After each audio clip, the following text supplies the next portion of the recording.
Josh Hawley from Missouri has just introduced a modern trust-busting agenda. The plan would ban mergers and acquisitions by firms with a market cap over $100 billion. It would also authorize the Federal Trade Commission to regulate dominant digital firms in online markets.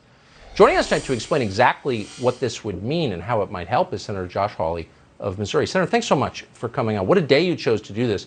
Hours after we learned that the biggest companies in the world are conspiring to change election law. Pretty amazing timing, and it not a moment too soon.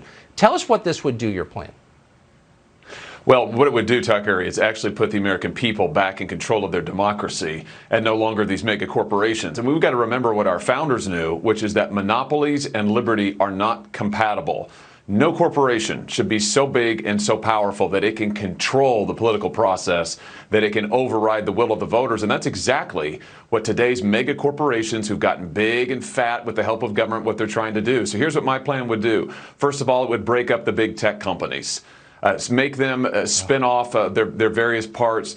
For instance, Amazon should not be able to have the dominant e-commerce platform and also control the cloud. It would break up the big corporations. No more mergers and acquisitions by the biggest companies in America. Don't allow the big banks to get any bigger. Tough new penalties for corporations that violate our trust laws, and also a new ability for prosecutors to go after these trusts. And at the end of the day, Tucker, a new focus for antitrust law, which is this. It ought to be about promoting competition.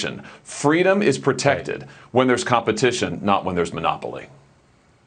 So the whole reason we have antitrust law is because when you have monopolies, everything beneath them withers and dies. You don't have a real market when you have monopolies. We're watching that now. Why are you the only person who's noticing this in the Congress? Well, you know, I think for a long time, conservatives have thought that the market, if left to its own devices, will operate smoothly and will ensure freedom. The problem is that when you get monopoly power like this, it crushes competition, and so the market doesn't really operate. You don't get a truly free market. You get a market dominated by a few powerful entities. And the other thing we're learning is this.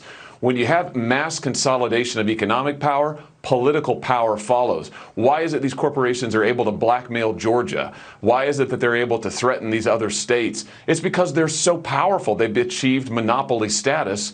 This is another reason we've got to break them up. They're too politically powerful because they're too economically powerful.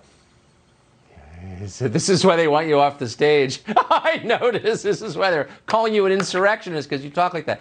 Quickly, do you have a hope of getting people on your side? Republicans and, by the way, Democrats. Will anyone join you in this much-needed effort? I sure hope so. I sure hope so, Tucker. And I think that on the Republican side, you're really seeing eyes opened to the power and danger of these monopolies. I think voters already know it. I mean, they're living it. They're being censored on social media. They're living in fear of if these banks are going to cancel them, if these big corporations are going to cancel them. And I think that elected officials, Republican elected officials, are listening to voters, are opening their eyes, are realizing the dangers, and it's time to do something about it. It's time to protect the people's liberty.